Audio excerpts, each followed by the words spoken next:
And this is why AI could be very dangerous, because when we try to define wisdom or pursue wisdom outside of God, it can be very violent and dangerous. What does Christianity say about what it means to be human?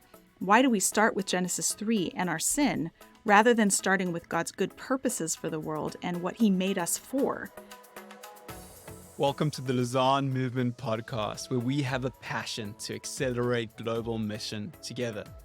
If you like today's episode, won't you take a moment to rate and review our podcast and subscribe? That way you won't miss a thing. And now, for today's interview. Dr. Matthew Neiman, welcome back to the podcast. Thank you, Jason. Good to be here. So today we are exploring what you referred to as one of the most pressing questions that the global church and the local church need to be asking and answering. And that is connected to the shifts in our understanding of what it means to be human. And the question that we all ask, like, what does it mean to be human? And so I want to kick us off by asking you to fill us in. Why do you believe us answering the question and begin exploring the question of what it means to be human is an important question for us to be answering? Why do you believe that? Jason, I think I'm going to actually make a bold claim here. Not only do I believe this is one of the most pressing questions facing the church, I personally believe it is one of the most pressing questions facing our world. And I believe this is probably the question of the age for our church, fundamentally. So when I discuss this with leaders from around the world, there's a general sense of the gravity of this question.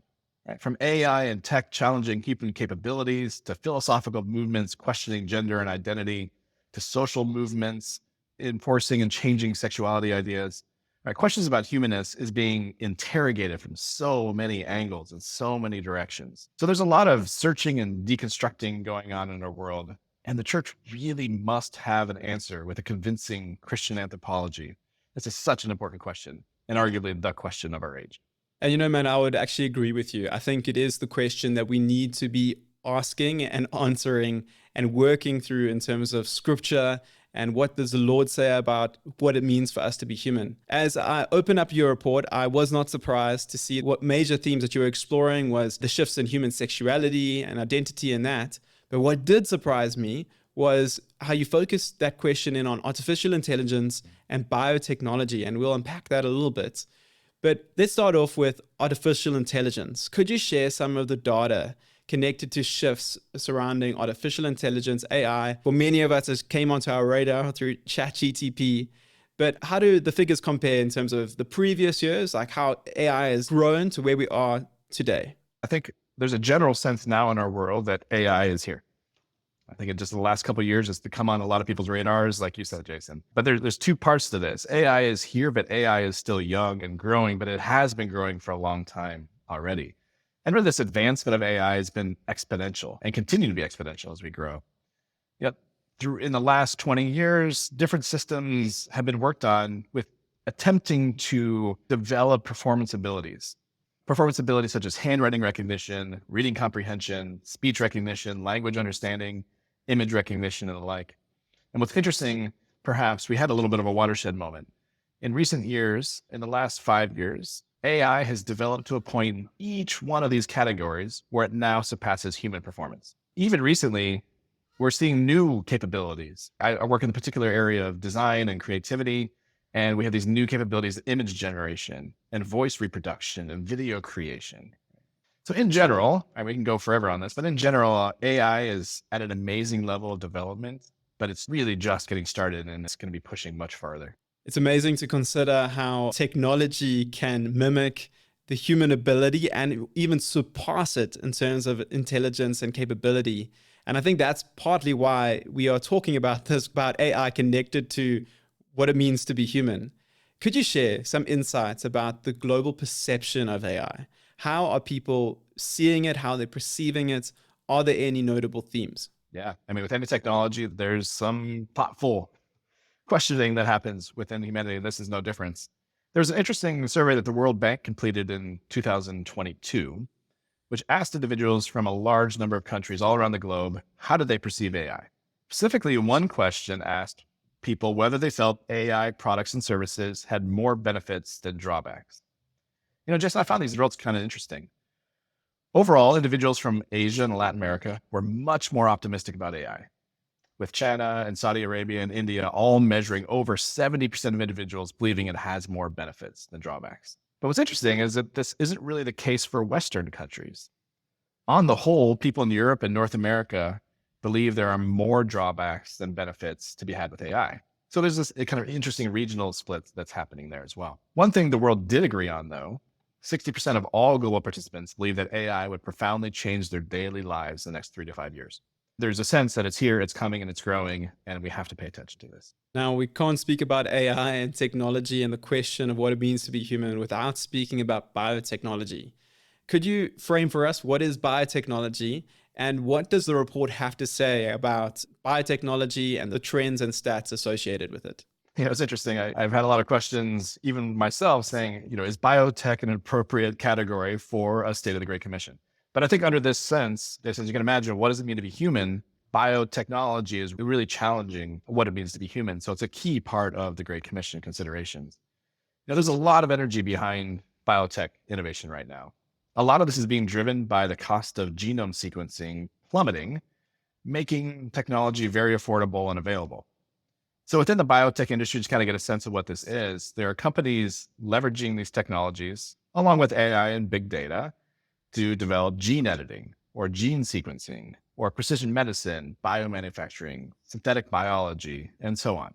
But you can imagine, without too much imagination, how this can begin to start challenging questions of what it means to be human. I'd be super curious to hear, what does the report say about the public perception of biotechnology, gene editing, all of that kind of thing? It raises up so many questions for me as a Christian.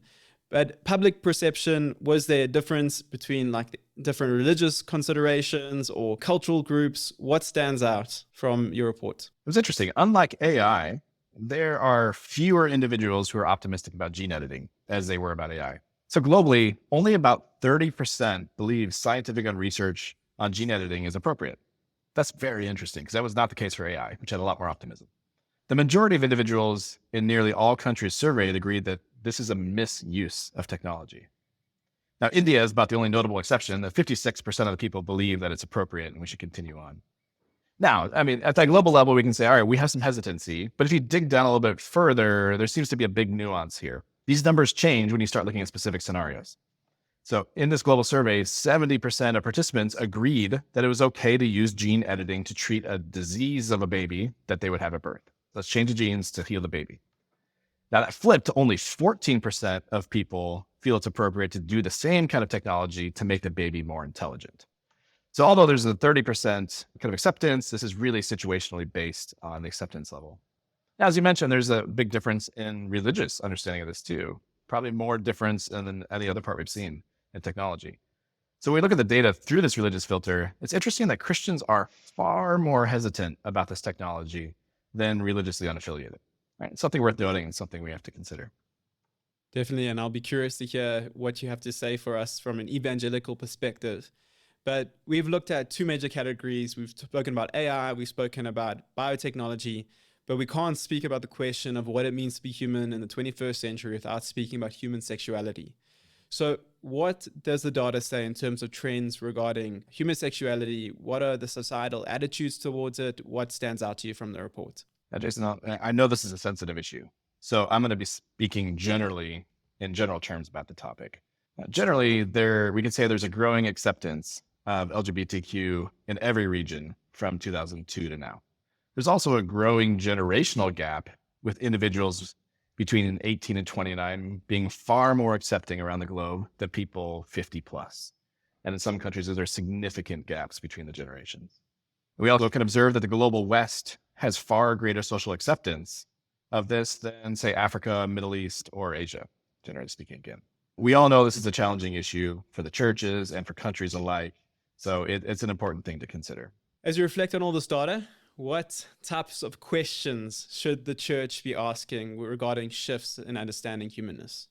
As we've seen here, there are so many questions here. Just like any one of these topics, there's so many questions. But I don't think we can forget the key question. We could get easily bogged down into particular questions about social acceptance of sexuality or gender identity or the ethical ramifications of biotech. And I think that's a big temptation. Let me spend all my energy on that kind of question down at that level. But I want to say that we cannot forget that this is all leading to the key question here. What does it mean to be human? The church has to be able to provide a compelling answer to this question. Yes, we have to be able to understand and talk about ethics and biotech. We have to be able to talk about sexuality, biblical understandings of gender. That has to be done. But if we do not attend to this larger question of what it means to be human, we are missing the main question. But if we do so, we can begin to answer those associated questions down below with much easier. We can't just ask questions. We also need to wonder about what are the challenges and the opportunities that we face as an evangelical church. And so as you've been reflecting on this data, as you've been reflecting on these questions, what challenges and opportunities do you believe the evangelical church have to offer when it comes to the question of what does it mean to be human? Anybody in leadership that looks up, or anybody even observing media, knows that the challenges here are immense.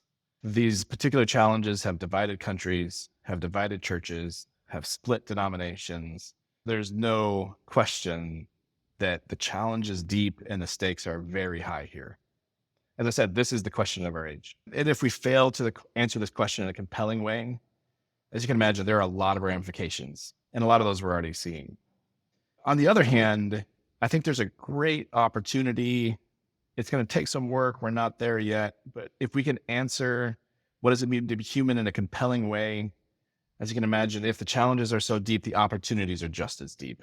I hope we don't get disheartened with all the high stakes and challenges out there that we're seeing, but we can elevate above that and we can begin to say, hey, look, there is such an opportunity here. If the church can speak to the world on this particular issue, what does it mean to be human? There could be a glorious moment here for the church.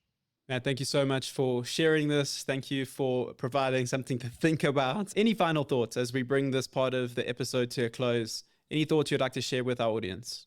Yeah, I think I'm just going to frame my final thought here in the form of a challenge question.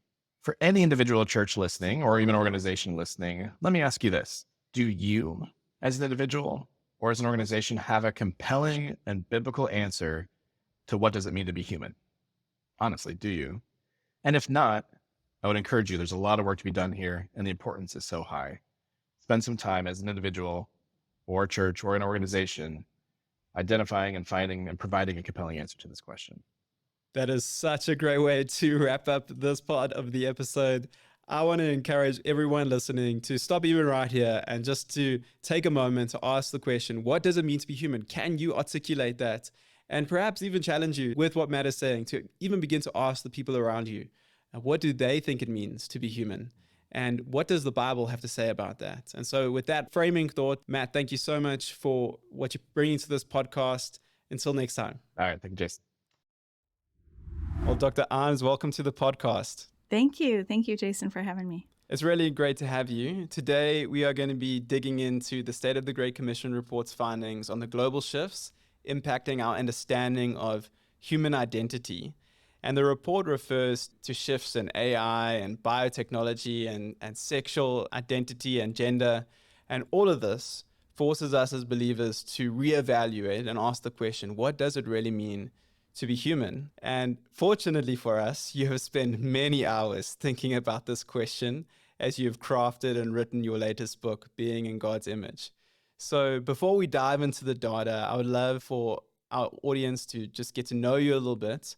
And I'd be curious to hear a bit about your own personal journey that led you to exploring the question of human identity and that led you to writing Being in God's Image. And if you'd like, you could also unpack a few of the overarching themes within the book. Sure.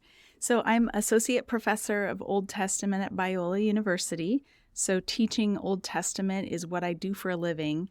And it's something that I came to on a long and winding road. My husband and I were missionaries for many years with SIM and really felt a sense of calling to teach the scriptures and help people engage the scriptures and to know God and to know their place in his story. And that journey led us back. We were in the Philippines for a while. We came back to the US and I began working on a master's degree and then a PhD. And my focus for the PhD was on the question of what does it mean to be the people who bear God's name? So I focused in on the command of the Decalogue or 10 Commandments that says you shall not take the Lord's name in vain. And I came to understand that in a very missional way. I think that what God was saying to his people is, I have placed my name on you to claim you as my own. Therefore, you are my representatives among the nations. So don't go out and misrepresent me. That would be what it means to take God's name in vain. And so it was a missional reading. I published a book with InterVarsity Press back in 2019 called Bearing God's Name, Why Sinai Still Matters, trying to help the church re-embrace this vision of being the people who bear God's name and to understand their identity and vocation in light of what God did with Israel at Sinai. And right after the book came out, people started saying, oh, the way you're talking about bearing God's name reminds me of the image of God and how we bear God's image. And that too is a representative role. Do you see those as the same? And I realized that there was some space there and a need to clarify, what is the difference? What is the difference between being human and being part of the people of God? Both are representative roles. I do think that to be God's image is to represent his presence in the world. But to bear God's name is something more specific and more limited to the covenant people. And so this second book is really like a prequel. Being God's image explores what does it mean to be human more broadly. Every human being is the image of God. Every human being has the inherent dignity and worth that comes with being identified as God's image. And it is our human task, our human vocation that it flows out of that identity. And our task is to benevolently steward the creative world, to take what God has made and to take care of it, to make sure that humans and animals have access to the resources they need, to make sure that we're engaging the world in sustainable ways, to maintain the order that God created, all of those things. So that was part of my motivation for writing the book, was just this question that arose about the similarities and differences between being God's image and bearing God's name. The other thing that motivated me is that as a missionary, we often were wrestling with how do we share the gospel? And I don't know about you, but the gospel message that I grew up with sounded something like this. You're a sinner. Christ died for your sins. And if you ask Jesus into your heart, he'll forgive you and you'll go to heaven when you die. And what I realized over these years of deeper study of Scripture is that's not a very biblical way of telling the story. It actually chops off the beginning and the end of the biblical story because it leaves out Genesis 1 and 2, where God creates a good world and puts humans as his appointed representatives on earth and gives us a job to do, which it seems to me is the first thing we ought to tell anyone who wants to know about Christianity. What does Christianity say about what it means to be human? Why do we start with Genesis 3 and our sin, rather than starting with God's good purposes for the world and what he made us for? Sin is certainly a reality, and sin brings us off track, but it is not the beginning of the story. The beginning of the story is God's good creation, our human identity as his image, and this exciting vocation to partner with God and with one another to bring about flourishing in the world. And we chop that part of the story off so often, and then we chop off the end. Yes, heaven is a place that we go temporarily while we wait for the new creation. But the scriptures talk about God's renewal of all things, that when Christ returns, all things will be renewed and we will reign with him on earth. In our bodies, Jesus' resurrection body should settle the question of what's going to happen with our bodies. Sometimes we talk about salvation as though it's purely spiritual and not physical, that these bodies are just incidental to who we are. They're the shell or the husk around the real us. And when we die, we'll cast that away and just float around freely. And that's not a biblical vision of what it means to be human or what our destiny looks like. And so I wanted to help people recover this very tangible and embodied existence that God, when God gave us bodies, he called it very good. And he gives us physical work to do on the earth. And Jesus comes in human flesh as a fully embodied human. Jesus rises from the dead in his human body, and that human body has continuity with the body he had when he died because there are scars from his crucifixion. And his physical body is what ascends into heaven and what will return when he comes to reign over all things. So I wanted to help Christians recover this greater story that we're part of that includes our physical embodiment And that has all sorts of implications for the issues that this report is raising about massive changes in our thinking and in our world. We need to go back to the drawing board and reconsider the importance of human embodiment. You already kicked us off with such great insights.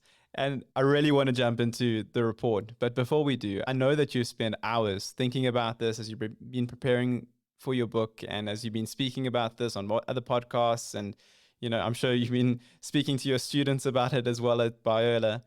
I'd be curious, have there been any lessons that you've learned along the way as you've been exploring being a human being, being created in the image of God, having that shared common reality with every other human being in the world? Were there any lessons that came to you that were almost unexpected as you dug into this topic?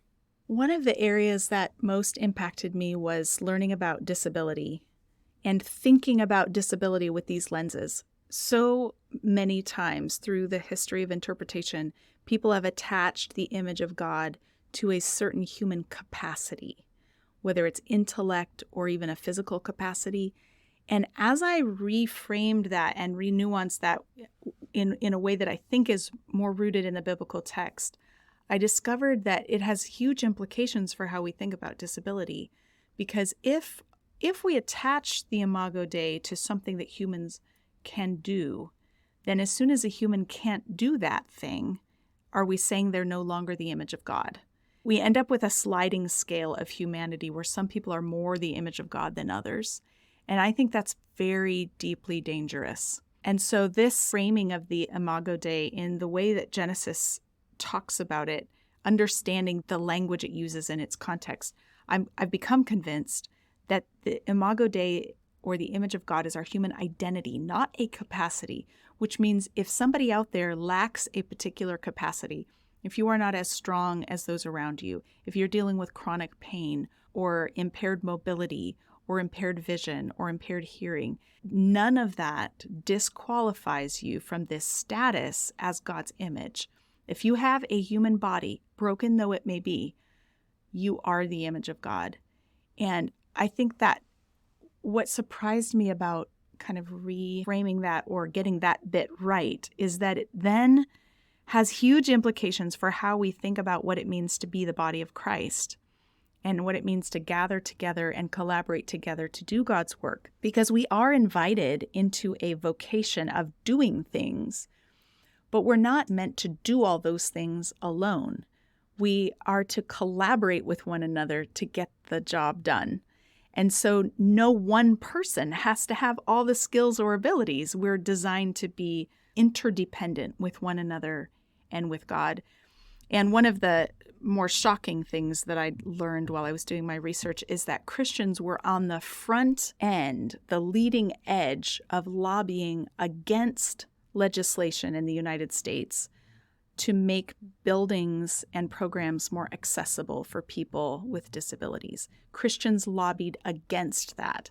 We opposed the Americans with Disabilities Act because churches and Christian schools were afraid that it would be too expensive to make our buildings accessible.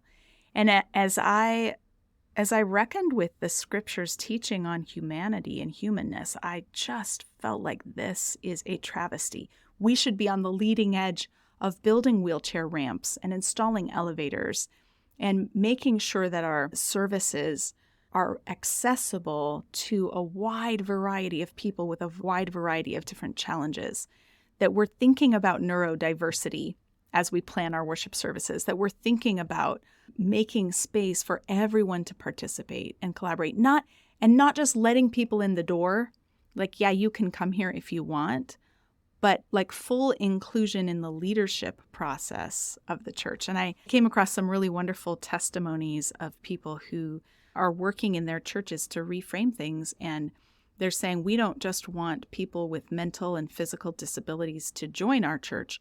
We've invited them into leadership roles, and we believe that their voices are really necessary as we think about mission. And that, I think, is a beautiful thing that we need to replicate 1,000,000 times over. Wow, that's so beautiful. I love that you really started digging into this idea of defining ourselves by our capabilities and our competencies And you're so right. We so often use that as a gauge to say, well, I'm better than you, or I am more human than you. Even in the mission of God, we can be challenged in the thought of say, well, I am more godly than you because I can do more Yeah. than you. Yes. If we define our humanness or our value or attach our value to our productivity, then it puts us on this hamster wheel of I have to do things because I'm justifying my existence. I'm proving my worth before God or before others. And it's actually such a deeply flawed vision of humanness. Our work matters, but it doesn't make us matter. And we have to get that right. Otherwise, we've got an army of missionaries out there who are involved in God's work, many of whom are doing so with this underlying motivation. I doubt there are too many who are out there trying to earn their salvation by working. But do we try to earn God's favor or kind of justify, like, I'm okay because I did X, or I belong because I contributed X? I think that is deeply rooted in a lot of Christian environments. And it gets tangled up with really godly motivations. Like, I want to do this work to honor God, but I understand that my worth isn't attached to it. So those things get entangled in our minds. And how much freedom we would experience if we were able just to be in God's image and just say, my value comes from being a son or a daughter in Christ. I think that would free us up so much. It would. As I think about a scale of capacity or capability, when we define our humanness by that, and we bring in this whole idea of AI into the picture, if we look at the State of the Great Commission report, we see that by the year 2000, artificial intelligence was almost negligible, right? It couldn't do much. It couldn't read much. It couldn't do anything. And then as the scale flips and it goes to 2020, we see that the development of AI has surpassed the capabilities of humans themselves. And I think that in itself, it also forces us to, it's almost like the flip side of what stood out to you as you were writing your book, is saying, well, if we're defining our humanness by our capability, and now there are machines that are able to do more than we are able to do, what does that mean about, are they more human than us? How can we become more reflective in the idea of being in God's image rather than a capacity? How does AI challenge us in that way? Yeah. Jason, I did not start out to write a book to counter artificial intelligence or to even think about it. This is something that I've come to accidentally, but by reframing or re-nuancing this idea of the image of God and bringing it away from capacity to identity, I think I found an unexpected gift for us in this world that is suddenly racing headlong towards the incorporation of artificial intelligence. As you've said, if we attach our human worth or our identity to what we are able to produce, then as soon as a computer can outproduce us, then it becomes more human than we are. But if we understand that to be God's image is to be physically embodied in a human body and a physical representative of his presence, regardless of what we do, we are physically the image of God. That frees me up to not be worried about AI. Are there things about AI that could be problematic? Could it form us or form our society in ways that are dangerous? Yes. But it also has the capacity to do great good and to be very useful, even for the cause of mission. So it's somewhat, AI, I think, is somewhat neutral, and we don't need to worry about being replaced because nothing can replace humans. This conclusion that I'm making is based on the Hebrew word for image in Genesis 1, which is the word tselem. And a tselem is something very concrete. If you've ever seen an idol in a temple or near a temple to another god, the idol is physical and concrete. It's a concrete statue. That's what the word tselem refers to. So it's not some intangible capacity. It's actually the physicality of the statue that makes it a tselem. And when God creates humans and says, "You are my tselem," he's saying we physically represent God and his presence the way an idol or statue represents another deity. And that's a really fascinating thing to chew on.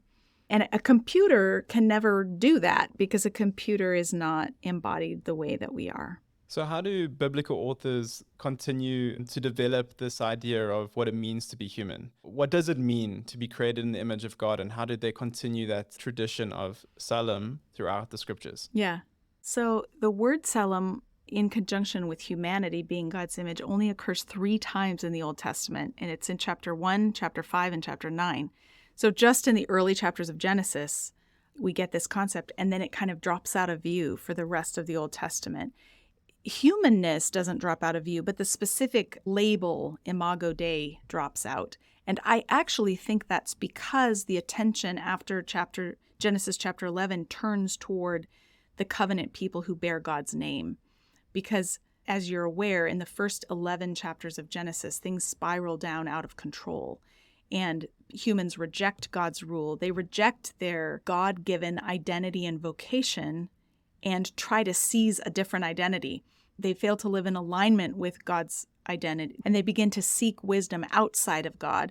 And that sets the world on this spiraling trajectory into violence. And this is why AI could be very dangerous, because when we try to define wisdom or pursue wisdom outside of God, it can be very violent and dangerous.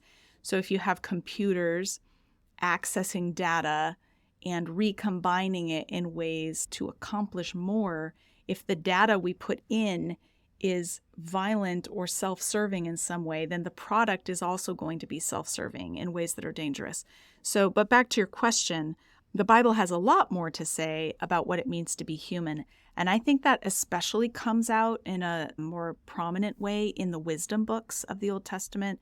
So Proverbs, Ecclesiastes, Job, Song of Songs. Each of these wrestles with what does it mean to live wisely in God's world, which is, of course, that question that Adam and Eve are faced with in Genesis chapter 3, and for which they choose wrongly. Proverbs exhorts us to manage our money and our time and our relationships in ways that will lead to flourishing. And the book of Ecclesiastes wrestles with the search for meaning and for meaningfulness, like that for me to accomplish something or contribute something. And the author of Ecclesiastes tries to get us off that hamster wheel and says, don't always work for something out there that's ahead of where you are. Enjoy the journey.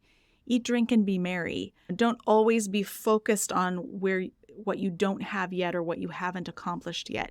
He gives us a more sober view of life that recognizes not that life is meaningless, but that the meaning of life is difficult to grasp, and that sense of satisfaction is fleeting. So that book kind of helps us reckon with that. It's a more chastened view of life, not everything's onward and upward and we're always on the trajectory to winning. He recognizes that life isn't like that. We don't win everything. And then the book of Job is wrestling with suffering, human suffering, and he yells at God and he calls God to give an account for his suffering. And I think, computers don't suffer. Computers don't wrestle with their own meaning. They don't have self-consciousness. And computers aren't doing moral discernment the way Proverbs calls us to morally discern between things. A computer cannot decide between good and evil. We would have to tell it how to decide between good and evil. And so this capacity for moral discernment and for suffering and for self-consciousness and even for sexual intimacy, which we see in the Song of Songs, all of these are part of what it means to be human that a computer is never going to participate in or be able to speak to. So, yeah, we live in a world where things are shifting so quickly. What's possible is shifting so quickly. And as I work with college students, I can see there's this temptation. If the goal is to produce as much as possible, and AI can help me produce that faster, then I want to use AI to get to that end faster without reflecting on what is this education? How is this education supposed to be forming me as a person? And who am I going to be on the other side? And if we disentangle our identity and our worth from our productivity, then AI loses its hold over us. We can use it as a tool, but only as a tool to help us fulfill our God-given vocation, not as a tool for becoming someone who matters. Wow. I love how you used the wisdom literature and brought out different imagery that each of them speak into our own human identity. As you were speaking, I was reflecting on the State of the Great Commission report's findings on as they explored biotechnology and gene editing. And I mean, there's just been such an advancement in that field that people can edit and, heal diseases, and they've researched on rats and been able to help get into their cells and remove cancer, and they can do all of these things. One of the interesting things that stood out to me in the report had to do with reflecting on different religions' perspectives on gene editing. So the ability to edit a human genome to make someone smarter or better or more beautiful, change colors of eyes, all that kind of thing. And one of the things that really stood out to me was, out of all the religious groups, Christians were almost always more reserved in their position on gene editing. In almost every country, they were more reserved, beside one or two countries. As we reflecting on the biblical idea of human identity, what do you believe is forming our resistance to saying there is something special about the way that God has created us that we almost need to be content in? What would you say about that? I suspect that if we were able to drill down into the data and ask more questions of those who responded to this survey, that we would find the hesitance is rooted in this idea that I am who I am because God made me this way. And to edit the genes feels like it's crossing the line into playing God. Now, I'm not saying that there would be no reason ever to do gene editing, but I'm guessing that the hesitancy comes from that biblical teaching that God is creator and he makes us. One of the passages that has really challenged me lately, I'm working on writing a commentary on the book of Exodus. And also, since I wrote about disability for my book, I was considering this passage in Exodus chapter 4, where God has commissioned Moses to go back to Pharaoh and lead the people out of Egypt. And Moses feels unqualified, and he runs through a whole bunch of different objections to God's commissioning. And finally, in chapter 4, verse 10, he says, "Pardon your servant, Lord. I have never been eloquent, neither in the past nor since you've spoken to your servant. I am slow of speech and tongue." And our English translation makes that pretty smooth, but it's actually quite choppy in Hebrew. He's stumbling all over his words. It's very ineloquent. And that final phrase, "I'm slow or heavy of speech and tongue," is an actual diagnosis of a medical condition. Moses is not just afraid of speaking in public or has a difficult time thinking of what to say. He actually has some kind of speech impediment, it appears. And he's like, "Why would you choose me for a speaking role when you've given me this, when I have this speech impediment?" And God's response to him is so fascinating, because the Lord says to him, "Who gave human beings their mouths?" Like, newsflash, I know about your mouth. This is not news to God. "Who makes them deaf or mute? Who gives them sight or makes them blind? Is it not I, the Lord? Now go, and I will help you speak and teach you what to say." In fact, he says there in Hebrew, "Now go, I will be with your mouth." Very specifically, like this sight of your disability that makes you feel unqualified, I will be there with your disability. And this is challenging to me, because I had always assumed that disability was a result of the fall and a result of sin, and that God was going to fix it all, that it was God's plan to fix it all. But this passage implies that God actually makes people with disabilities. Maybe that God's goal is not for us to be fully self-sufficient and independent, but that he designed us to need one another. He says to Moses, "What about your brother Aaron the Levite? I know he can speak well, and he's already on his way to meet you," which implies that even before Moses has objected to God's call and said, "Send someone else," that God has already commissioned Aaron to be with him, beside him, and to be his mouth, to do the speaking on his behalf.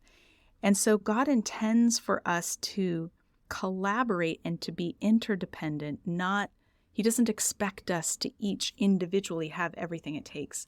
So when I think about gene editing, that was my kind of rabbit trail now, but bringing it back to gene editing, I wonder how much the desire to do gene editing is fueled by a desire for self-sufficiency or to meet a certain standard of either performance or beauty. I'm all about let's pursue healthcare, but when we start to modify our bodies because we're trying to look like some ideal, I wonder if we're rejecting the gift God gave us in some way. And even to consider the question of who determines what is wrong in our bodies and who determines what is good in our bodies. Yes. Yes, there are diseases and there are illnesses, but when you begin to go into an area of saying, oh no, we're going to remove this gene from a baby because we believe that this is deficient. Who defines what is deficient? And for me, that's I begin to become a bit trepidatious around that whole theme. And for me, it connects back to, as you were saying, the sovereignty of God. And what would you have to say into something like that? How do we move forward as Christians as we wrestle with this idea of God's sovereignty on one hand and God enabling us to do gene editing, Yeah, this is the tricky thing. And this is the area that requires some deep ethical reflection, because God does exercise his sovereignty in making humans, but he also, in Genesis 2, passes the baton to humans in some ways. He asks the human to name the animals.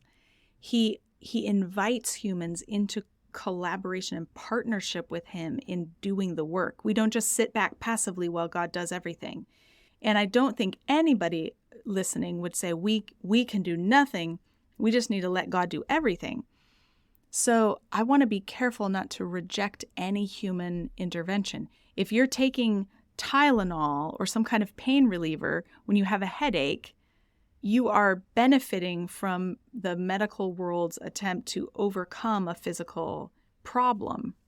And those things are benefits. So I don't think any and all medical intervention is wrong. I think God gives humans the minds to develop the creativity and the intelligence to develop solutions to real problems. I think we just need to continue to check our motivations for why do I think this is a problem that I'm trying to solve. And, you get it in other ways. This doesn't relate to gene editing, but I'm thinking of both abortion and euthanasia as the human determination of which lives are worth living. And that I think is very dangerous territory. I think the scriptures are very clear that whoever is human is the image of God, and to take their life is to murder. And so whether that's someone trying to help you decide to put an early end to your life, or whether that's someone deciding that an unborn child would be better off not being born. I think these are areas that Christians have often led the way in opposing what the world says is possible. And I think that's the right place for us to be in opposing that. Yeah, I mean, what you're touching on is the call of God on the church, both local and global, to be prophetic. I'd be curious to hear from you. What role could you envision the church in reimagining this whole concept of what it means to be human within the context of our current cultural moment and the redemptive story of God? I think sometimes Christians are out in front leading the conversation on what constitutes sin. And although that can be helpful, I think without the context of God creating us good and inviting us into that participation, the world is only going to hear us saying no, no, no to what they want. And they're not going to hear the yes of God to human dignity and human worth and human participation and flourishing. And so I think part of what's tricky about these conversations in our world today is that the world out there is defining human flourishing in ways that are actually contrary to how God defines it. My ability to do whatever I want with my body whenever I want to is not actually defined by Scripture as a good.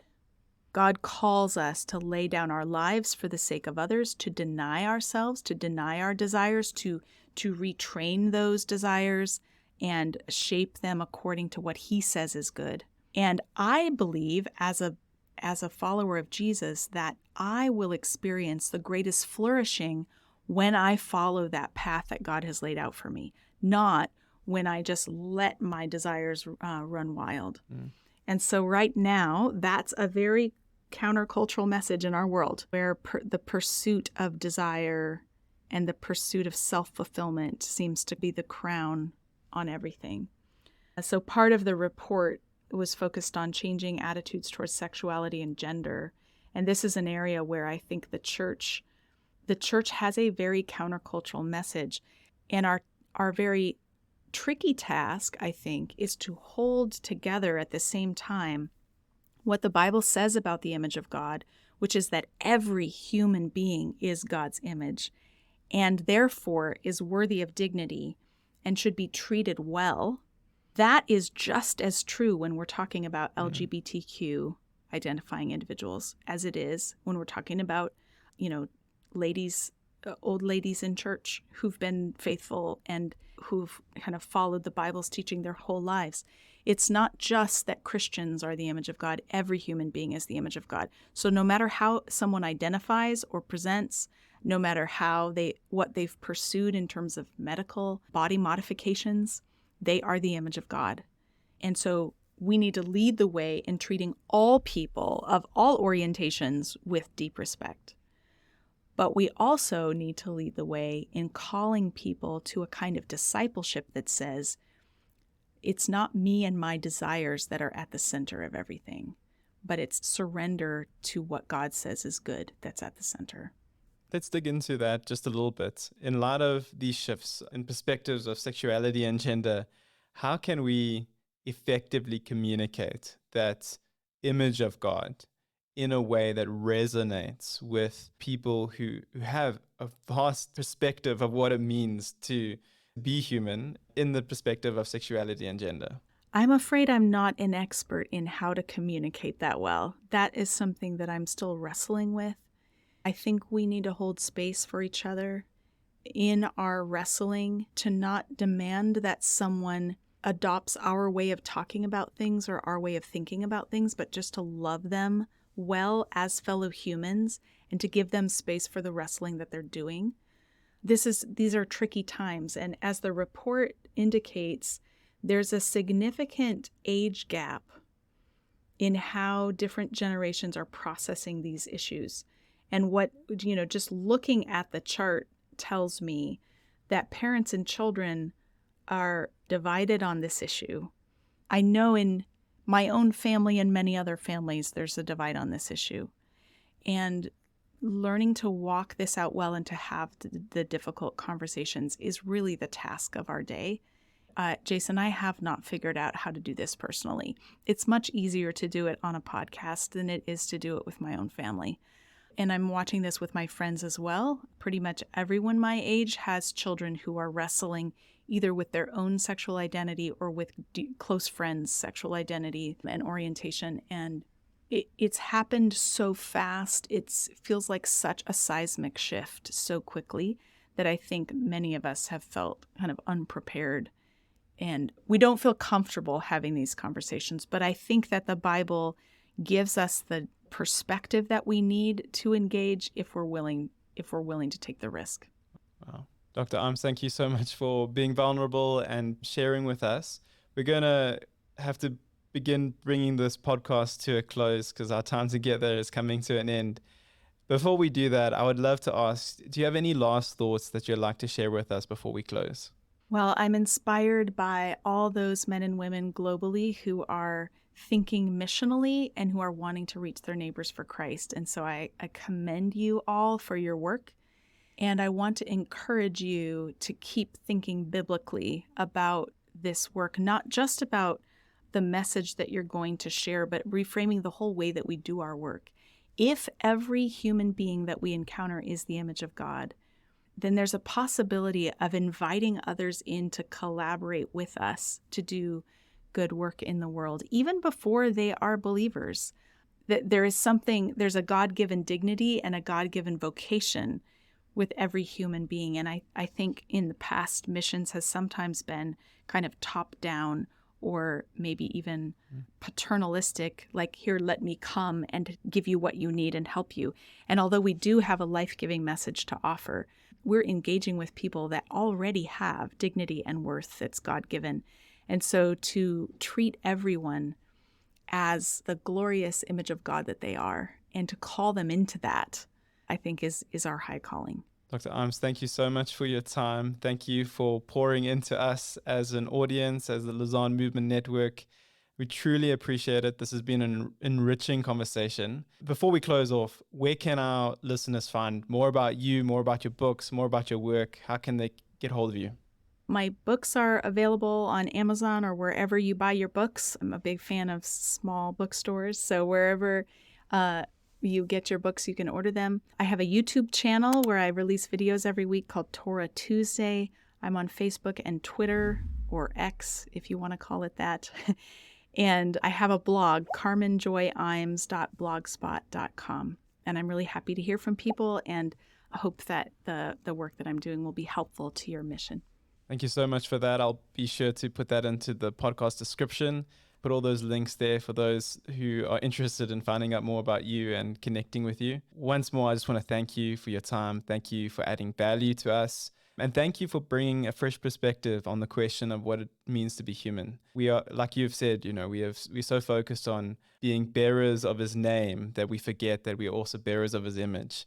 And it begins there, and it also leads to the gospel story ends with us all coming together in that community. And so thank you for offering that fresh perspective. Truly appreciate you. Absolutely. Thanks for having me.